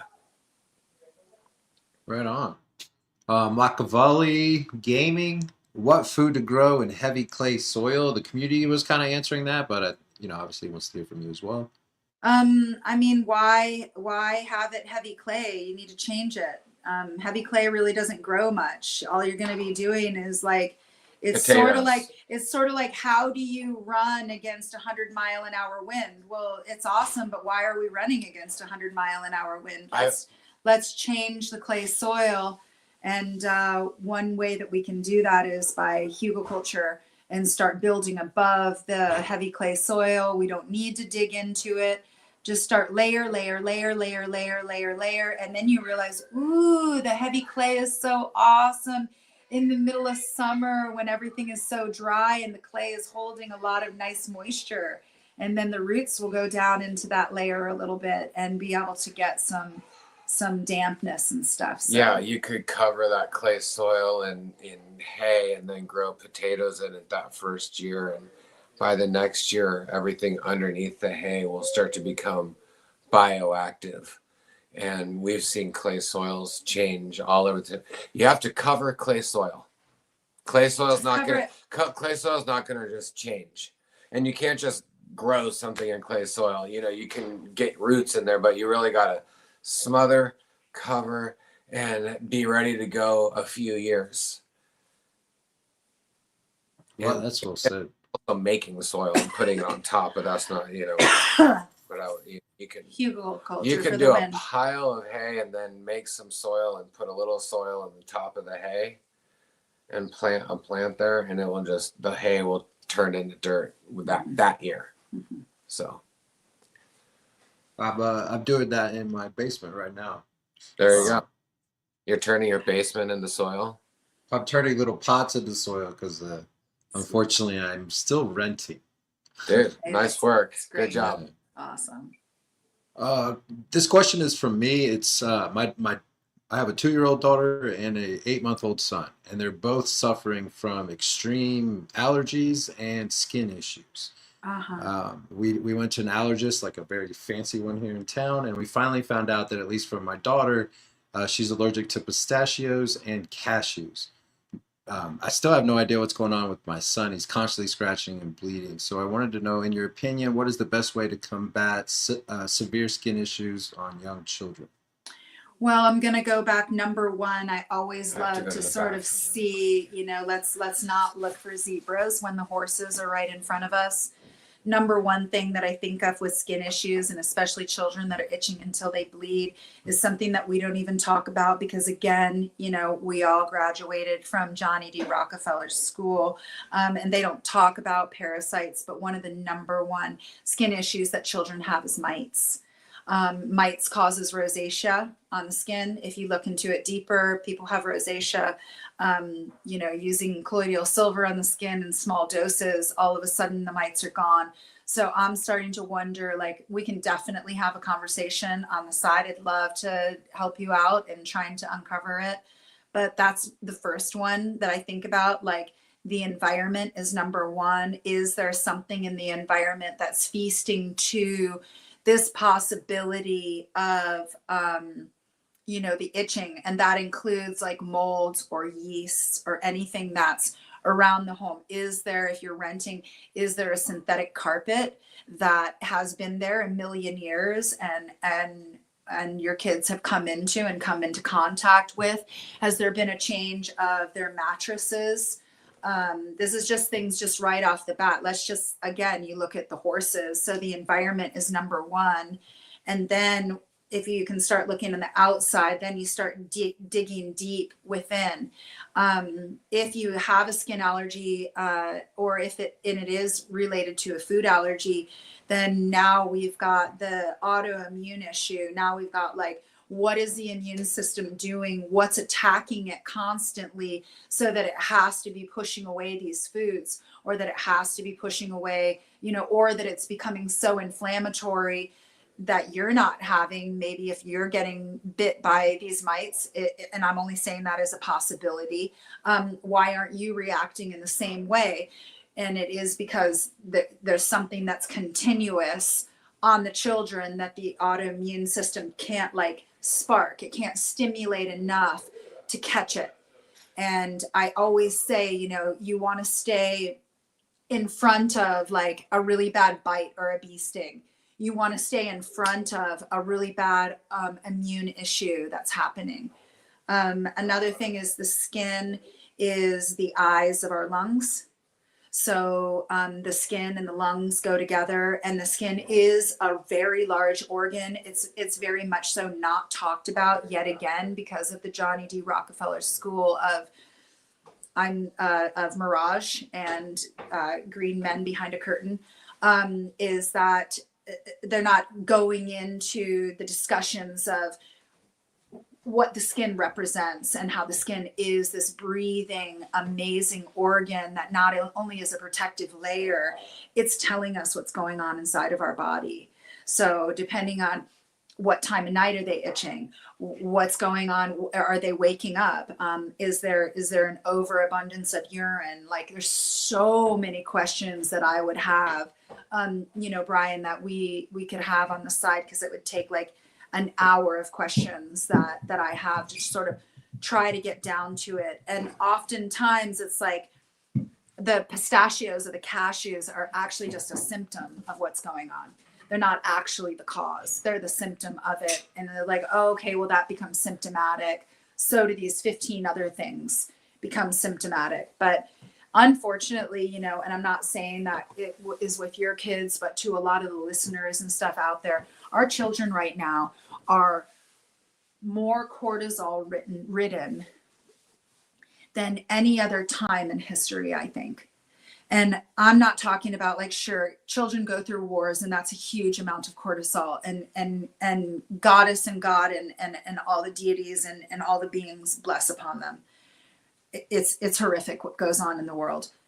And what's been happening even just to this human biome, our whole human existence, is tremendous amounts of stress. Kids are hearing things that they can't even compute, because we can't even compute what the fuck is coming out of our mouth. We're just spewing shit out of our mouth that doesn't even make any sense. And then they're trying to make sense of it. And what it's causing is this incredible cortisol reaction. Whereas children are supposed to be isolated, and they're supposed to have, you know, pink cupcakes and fairy glitter. And they're supposed to be in this beautiful land of Neverland and play. But we're asking them more. We're asking more of our children than we even ask of ourselves. Guaranteed, we're asking our kids to get up a certain time and be with it and do all these. It is not a natural flow of a child. So absolutely, our children are having tremendous problems with health and well-being. And cortisol production is number one. When we produce a tremendous amount of cortisol as an adult, what it does to our organs and what it does to our overall health, it makes you a junkie. If you look at your kids and you can sort of step back a little bit, and you can step back from maybe being able to see the forest from the trees and be able to observe your family and just simply ask the question, are we cortisol junkies? Unfortunately, in North America and probably throughout the world right now, there's going to be 80% of us that are going to answer the truthful yes. And so one of the major solutions of that is, it's really hard to cut cortisol. They say that cortisol is more addictive than anything else, tenfold. So we have our little tizzies throughout the day, or we have our little like, ooh, I got to get this in so we can have that little fit of cortisol. And the idea is to create more and more things for a child that don't involve cortisol at all, so that they can experience an entire hour without cortisol at all. And what does that mean for them? It really doesn't matter. It doesn't matter what you do with them. They can go do grounding, they can do whatever. But I think the more that we get our children off of the cortisol, the more that we're going to see their health rise, the more that we're going to see this ascension out of this sort of pharmaceutical world of, and unfortunately, there's a tremendous amount of toxins in the water and in the air. So, you know, we can do what we can do. And Brian, I'm happy to talk to you on the side. We can get together and have a discussion later and sort of try to get to the bottom of it. Wow, I really appreciate that. Yeah, I mean, when it comes to your kids, it's extremely frustrating when you wait a lot, you know, to get into some of these supposedly like specialists, and then they listen to what you say, and then they want to talk about like steroids right off, like prednisone and all this stuff that, I mean, I'm newer to a lot of this, but I know enough to realize that that's going to kill everything, and the immune system is probably shot, and we have to rebuild everything. So to do that to a 2-year-old to me seemed like asinine. Yeah, it is asinine, but the idea is anything to make them lifelong customers.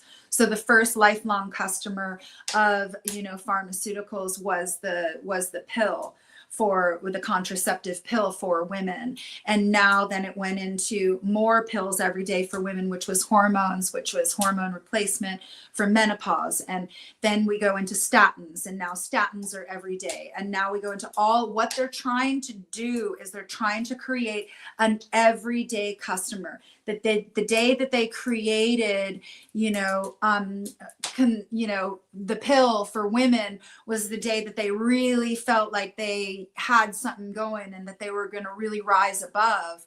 And that also was the day that we stopped learning about sexuality, and we stopped learning about, why are women taking the pill when we're not teaching our boys to even pull out? Like, what? This is like simple shit. And even if you say it, people are like, oh, what did she say? Oh my God, we're not ready for that. We like the little pink pill every day that goes around in a circle. Or the IUD. Because we just can see, we can really, understand that. But like, it's okay to like look at our shit and start realizing like what we need. That's why you farm, because it reminds you of the timeless aspect of the things that are not distracting you from your source power, because they're always trying to disrupt your source power. and your source power is so powerful. It's like drinking raw milk. Like they can't let us drink raw milk. It's too healthy for us. They'll let us eat raw seafood and raw chicken, and other people can prepare us meals of raw seafood and chicken, but we cannot have raw milk, which never goes bad, by the way. I just really, one thing just to leave a little tidbit for everybody: dairy products never go bad. They just transition to different things, and the idea of that is actually mind-blowing. Like, what? Wait a minute, what? Yeah, so you could ponder on that a little bit. They're even trying like to make if it's deer, not raw, it goes to buttermilk. They're trying to make deer kind of like, don't let your dogs eat like deer because there's this brain wasting disease and we don't know. So it's like if you shoot a deer, you gotta like send the organs in, and you're like, whoa. So I'm worried about wild animals now. Yeah. I'm worried. Oh, crazy. Yeah, like go against all of nature's intuitions. It's just then you get an A+.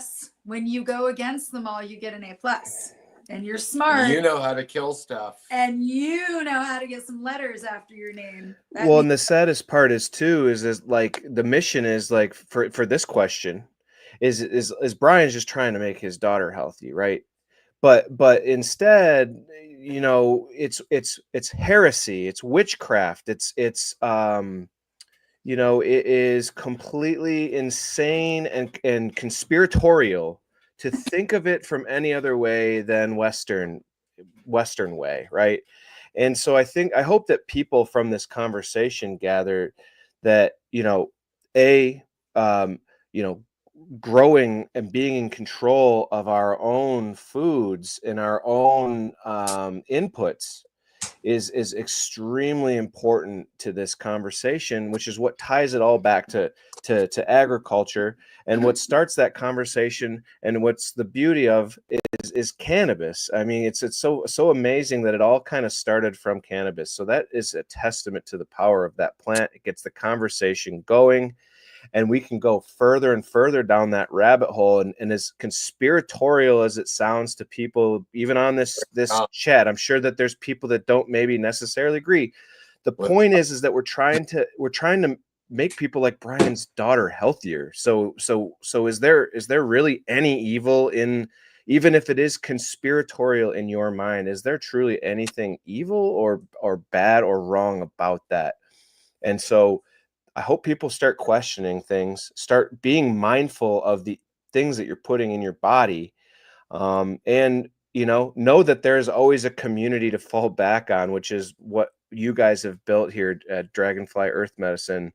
It is now stands for so much more than just a cannabis certification. It's a lifestyle. It's a mindset. It's a whole reset. And I love you guys for that, and for being willing to spend, you know, an hour and 45 minutes with us here on this forum. It's truly amazing, and can't thank you guys enough. Before we sign off, and before, I know you guys got to get to a party, first off, I wanted just to say that our thoughts and party. we're partying right now, baby. Sorry, not a party, but a family gathering and a you know, a real community event you guys have planned. Before we sign off and kind of do shout outs, I did want to say, you know, our thoughts and prayers are with you guys in California. But not you guys, but anybody that is in California that's tied to this show and beyond. Our hearts and prayers and thoughts are with you guys, and we really hope for the best out there. And then, of course, rest in peace, Master Cho. I know he passed away. It was either today or yesterday. Yeah. Always in our thoughts and prayers. Another visionary, another pioneer, and another guy that we could all kind of carry the torch on. So Josh and Kelly talked about DEM, how to find you guys, and all that fun stuff. We also survived a fire this summer on our property. So we survived a massive fire that was almost ate up our farm, but it was the will of good thoughts and good people out there that were we had so many people thinking about it. We feel like that's what saved our farm. Our heart also goes out to Los Angeles and the whole fire victims down there. And our heart goes out to this new modern era where extreme weather and extreme events are now normal, and that it's now no longer just, you can't take anything for granted anymore, because we don't know what's going to burn the fuck up. We don't know what's going to get bombed to shit down. We don't know. So every day is an absolutely actual, like, wow, thank you. I had a day where something stayed normal and I was able to plan on something. So yeah, life's crazy right now.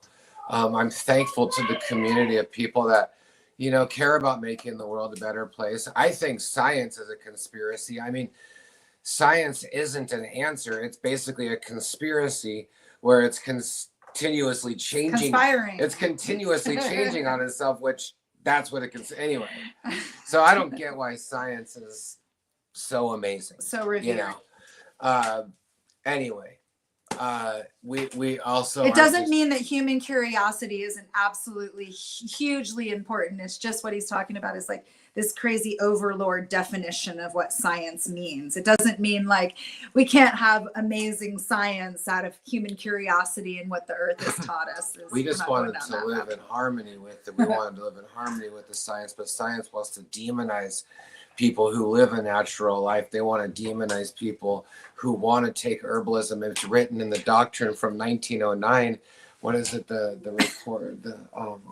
Anyway, since 1909 they've demonized natural wellness. So I mean, it's been systematic. You know what I mean? So it's almost like the most amazing thing in the world to even be a naturalist. Well, and I thought it was really funny. Everything's against you. One thing to leave it with too, Mark, is that you were saying, you know, people think it's conspiratorial, you know, to talk about anything against Western medicine. I just want to remind everybody that it's only been around for a very, very short part of humanity. And I want to remind you, during the worst part of humanity, we're the sickest, we're the dumbest, and we're not doing so good. So during the time that this sort of Western ideology of its super intelligence and super science has not proven to do such a good job. So we might want to look outside of what we believe is going to give us the A+. You can't just live longer. If you're living longer with chronic disease being you're living longer, that's not a proper way to analyze living longer. So true. So true. Chronic illness, like show me not chronic illness living longer. Now I'm interested. And who wants to keep an apple tree in the garden that doesn't produce apples? And plus people have been living to 120 years forever. No, so get rid of it. The whole concept that we were like only died at 35 years old back in like give me a break. 100 years ago. We were dying at 35 years ago, 100 years ago. We were dying at 35 while we were in covered wagons trying to make it across the United States, but yeah, we built the most insane buildings in the world. Our Capitol buildings. Turned out we could make amazing Capitol buildings. Turns out we can't make them anymore. It was super weird. They've never been made originally since. We were dying at 35. We didn't have electricity. There was no tools, but we could actually consider. But we built cities that were 1 millimeter out of alignment, that were perfectly attuned with all of the stars. But we were in covered wagons. I think everyone should build their gardens like a star fort. Build your garden like a star fort. Good idea.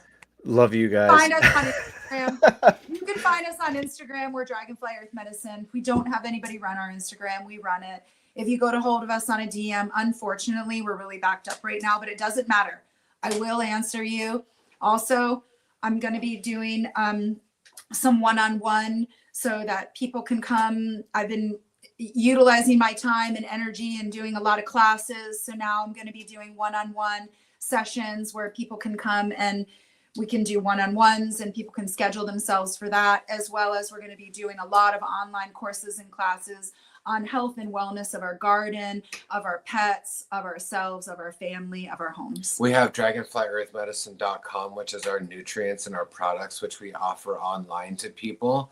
And you can see that we're coming out with some new products here shortly. We actually are coming out with New some really garden new, products. exciting stuff. And we try and make a lot of our health and wellness products from the land here. And also we have our DEMPurefarms.com. DEMPurefarms.com website. That's the Pure certification website.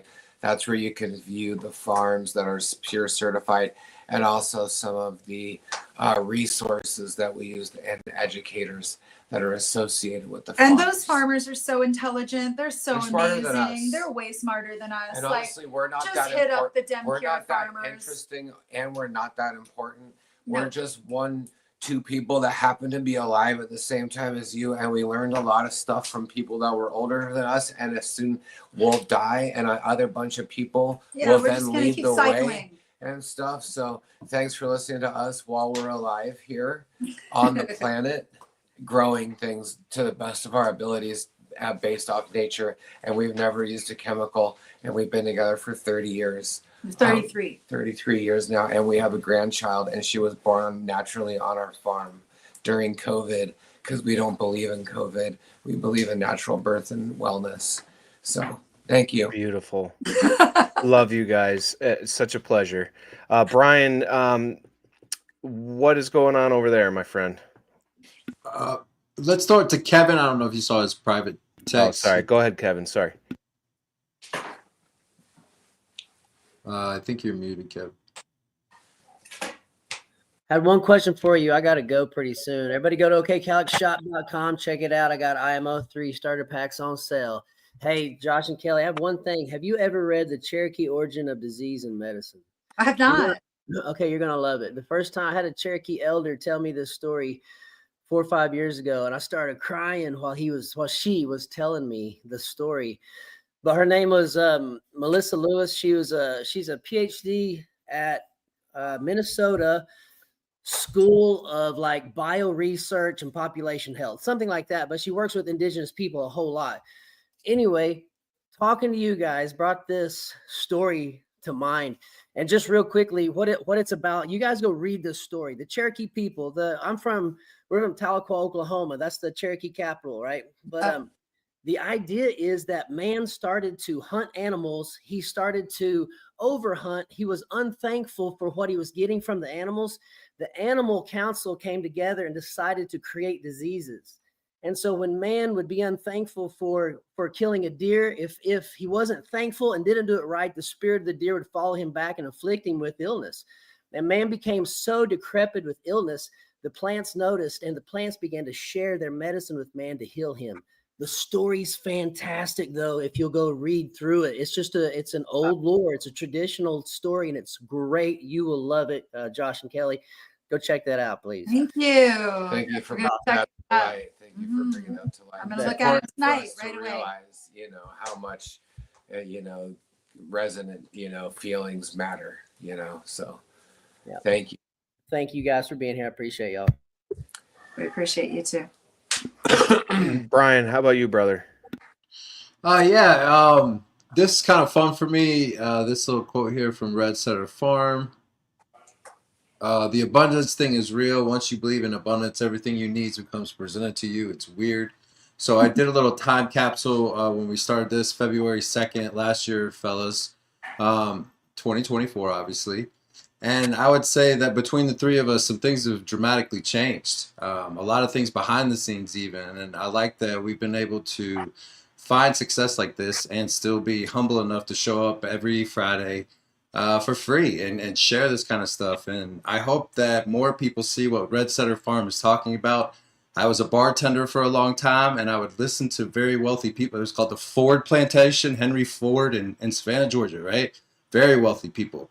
And they would talk about this shit, and I would always think that was just, yeah, you're lucky in life, dude. That's what happened to you. But I think there's something to this if you're coming from a genuine place, that for whatever reason, when you do raise your vibration, and all this used to be so woo-woo to me. So if you're thinking that I'm talking shit right now, I can kind of understand that point of view. But what I want to share is I've gone from both sides, and this is something special, man, is when you're able to share this kind of stuff with Dragonfly Earth Medicine. I think you have been at the top. If there's a Mount Rushmore, there's definitely people up there. I would say Steve's up there. You guys are up there for have not only been able to find your own way, but they continue to teach about it and still stay true with whatever brought you, your origins and stuff that have brought you to success. And I know part of that is that you found your own abundance, and that's why you're able to share, like to give freely. You would have to be doing pretty well in life, right? Otherwise, I've seen so many people that are educators, but they always want to charge so much money. And I know time is money, but you guys always give it freely, as well as kind of like you got your whole movement, I would almost say. So for people that are into the metaphysical side of things, I hope that you guys go check out more of what these guys are talking about. And if you start to experience it for yourself, I hope you come back on this show and be like, hey, man, remember when Brian was talking about that? Abundance is real. You just got to find it in your own lane. Mark, what you got, man? I just wanted to I just love, it's so admirable the relationship that you, Josh and Kelly, have with one another. It is very clear. It is very, very clear that you guys are like soul partners, you know, just somehow came together and collided. And for you to take that love and that fire and pass it on to the community in such a profound way with how you share information. It seems like you guys are always together and almost finishing each other's sentences. Well, yeah, interrupting, but that goes with the relationship. I know how that rolls. I've got a wife. But it is just such a special and unique gift to have the two of you, you know, leading this charge and being there for the rest of us to aspire and to learn from. So I really can't thank you enough on behalf of this show, on behalf of I know the community really appreciates your time.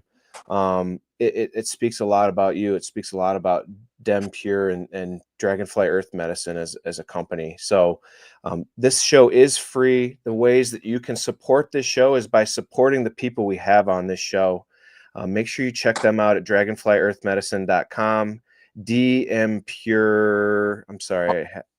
DEMPurefarm.com for the certification. And you can always support the hosts and the contributors of this show: Brian from Rubber Ducky Isopods, Kevin from OK Calyx, okcalyx.com, rubberduckyisopods.com, yours truly, Mark, at mibeneficials.com. And by hitting the subscribe and like button, that helps us to continue to grow as a show and to keep getting people on that will continue sharing this information for free. Guys, thanks so much for coming on. I hope all of you guys have a blessed night. Take some of this information and run with it. And we hope to hear back from you all soon. I wanted to give thanks to our son, our kids, Sky and Sierra, and to our grandchild, Lucia, and Carly and Brandon, and all the other people that support us on our farm, because it isn't just us on our farm. We have a family, and that family supports us all to do everything that we're doing. So much love to that family, the Snodgrass family, and everything beyond. And thank you all so much for continuing to put forth energy and effort. Really, it takes a lot of time and energy to put these kind of things together. We understand, we know, and knowing that, again, it's cannabis that continues to bring us together and make us better and push us forward.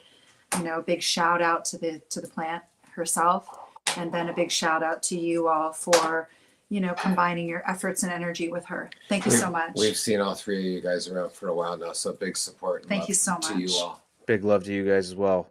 Have a great night, everyone. Thank you.